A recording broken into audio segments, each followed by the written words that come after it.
He was born in March 1971 in a quiet hillside village near Fucha, southeastern Bosnia. His name, Adam Dervishevic, a true, inspiring story of a once Muslim boy that turned a ghost killer.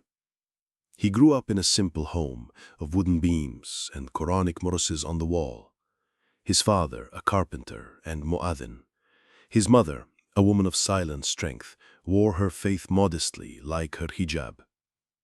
Adam was a quiet child, not a fighter, not a hunter. He loved sketching landscapes, mimicking the call to prayer, and watching flocks of birds rise above the minaret during Fajr.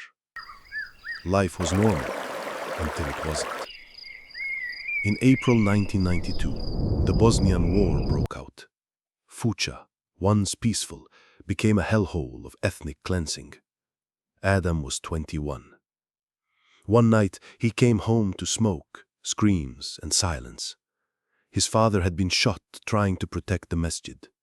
His mother and sister taken, never seen again. He dug 3 graves with trembling hands. Something inside him died that day, and something darker took its place. He joined the volunteer defense unit, mainly former civilians trained under desperation. Adam learned to snipe, not from textbooks, but from rooftops. He became known as the White Ghost of Sarajevo. For every sniper, there is a moment when the scope stops seeing enemies and starts seeing silhouettes. Adam passed that moment. He didn't flinch anymore. In his mind, every shot was justice. Every man on the other end of the scope was a murderer in a different face. He stopped praying, stopped crying, stopped believing. I thought I was protecting my people, but somewhere I became addicted to the hunt. This is the brief story about Adam. But what intrigues the most is his loop back to Allah after all the blood, tears, and losses he had caused. So many kills that many went unnoticed. But when Allah calls you, you better answer.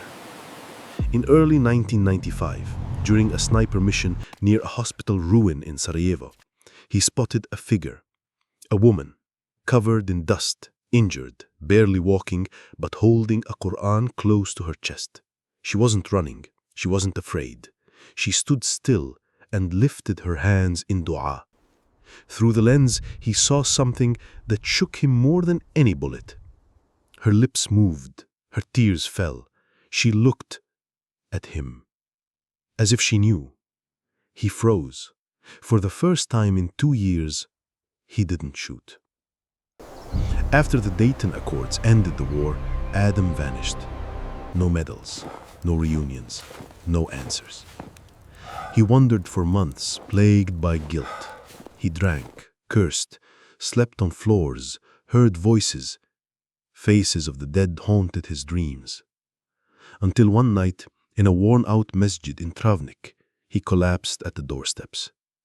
An old imam, blind in one eye, found him at Fajr.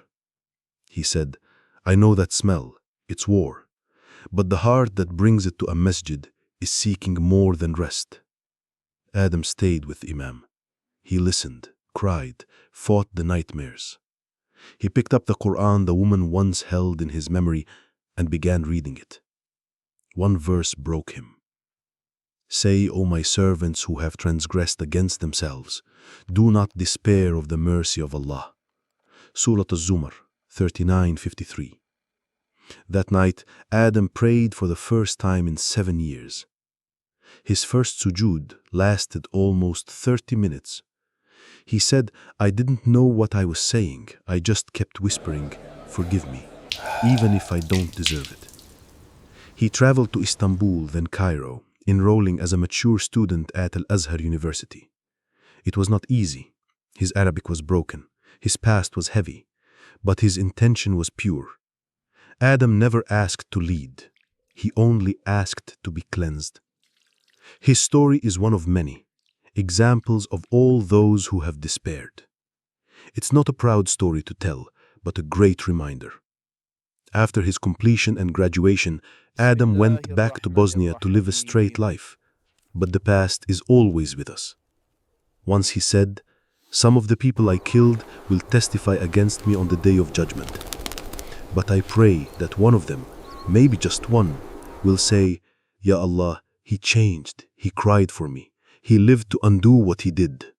That hope, that spark of light, no matter how far you've gone in the wrong direction, you can always turn back to Allah.